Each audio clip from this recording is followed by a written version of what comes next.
Hey guys, I was asked, should we ever or do we ever get to a point where we don't have to read the Bible as much because we've already kind of, read it all and got everything from it and we know what it says. The answer is no. And the example I could give, I know a lot of people are going to be upset with this comparison, but you got to understand my background and what I come from. Uh, my whole life, I grew up listening to a lot of different rap, but one of my favorite rappers was Jay Z, and I've been listening to Jay Z since I'm 29 now.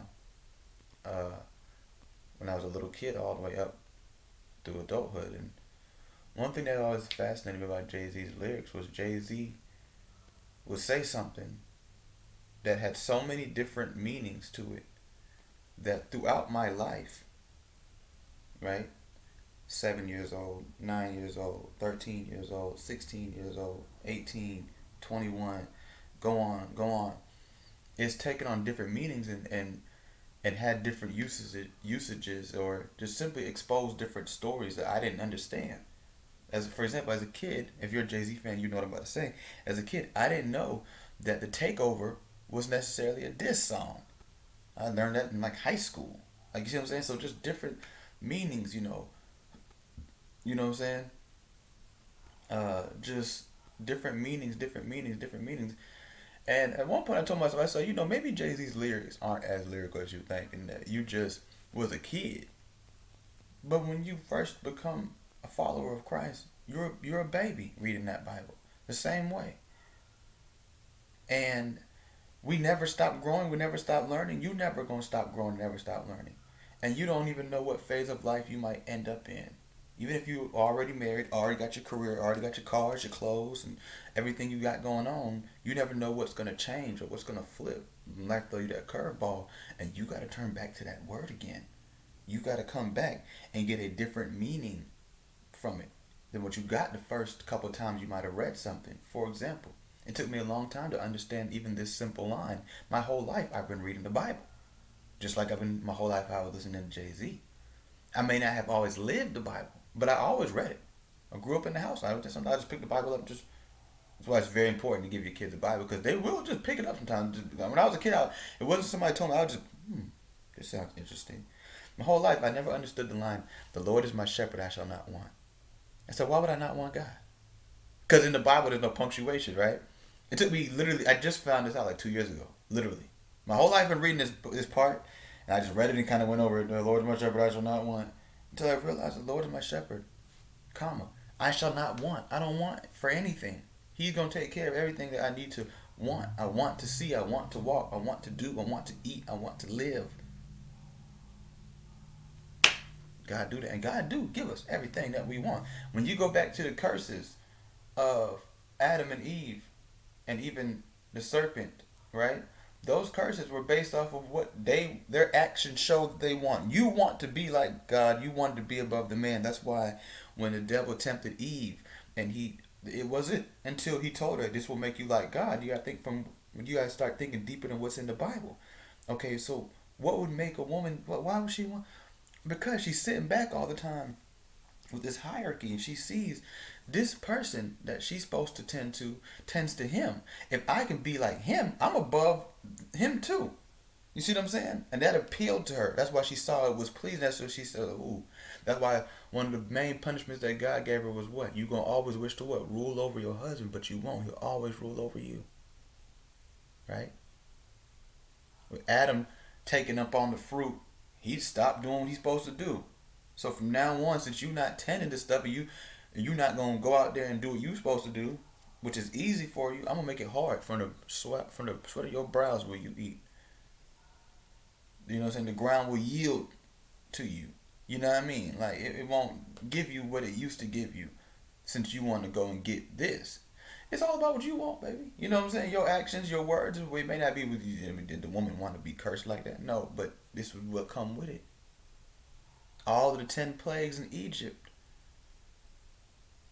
If you do your research, they all lined up with one of the Egyptian gods. This is what you wanted. You wanted to see what your gods can do. You wanted to worship these gods, Egypt. Well, here. I'm going to literally specifically give these specific 10 plagues that these so-called the god of water, the god of the cattle, the god of blood. Let's see what they do now. The god of this frog god. Let's see what they here. Here's a bunch of frogs. Let's see what they do. Right? Let's not get too carried away with that. You'll always need to come back to this book. It's going to take on different meanings for you. Even simple stuff. I mean, just even to reference to someone else, right? You might be single right now. Are you a biblical person? And you might get married. You might want to show them where it says, "Wife, submit to your husband. Husband loves your wife." You might want to show that. You might need to hear that one day, and you might have to pick that Bible up to do so. I'm a firm believer that Bible or any book that has any knowledge in it, you need to read it more than once.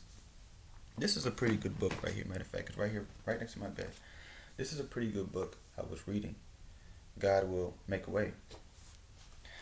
About halfway through the book, it becomes like it teaches you like different things, like in like principles, like own your own faults and weaknesses, leave your baggage behind, choose your traveling companions wisely, right? And does it with the word and stuff like that. But then it starts to show you different places you can use all the principles, like dating and new romance, children and parenting, divorced and lost love, bad habits and addictions. These are things I don't really too much deal with right now, right? But basically, long story short, this book is good, right?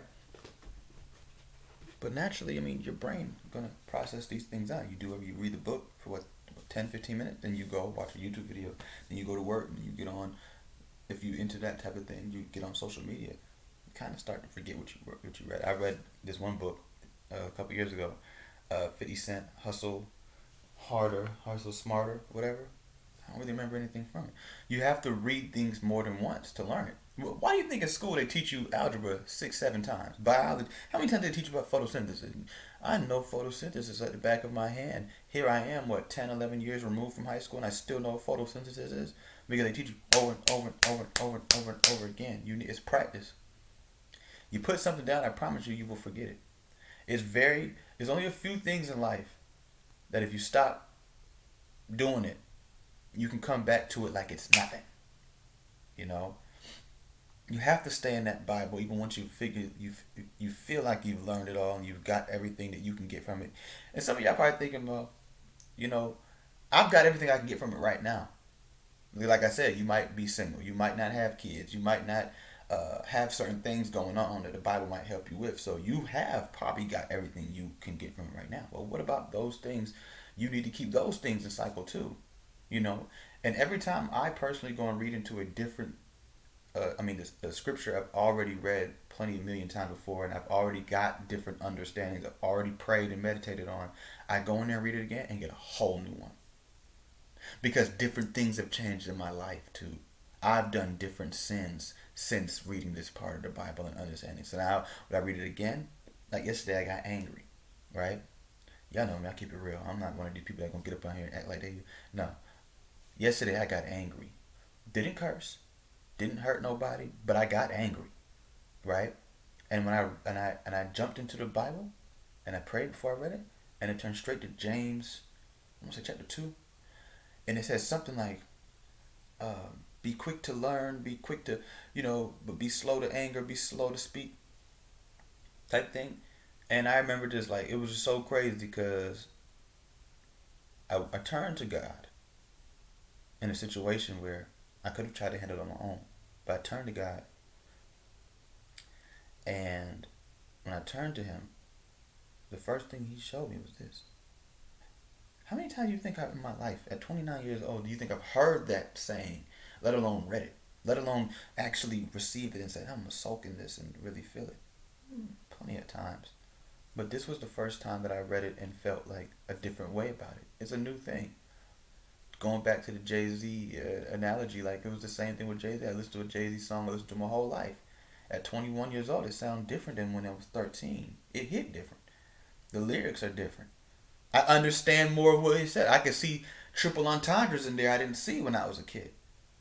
I could see other wordplay that I didn't see as a kid. I could see other things, And that's something that I feel like that same concept is the same concept that I feel like goes into reading the Bible and trying to be consistent in it.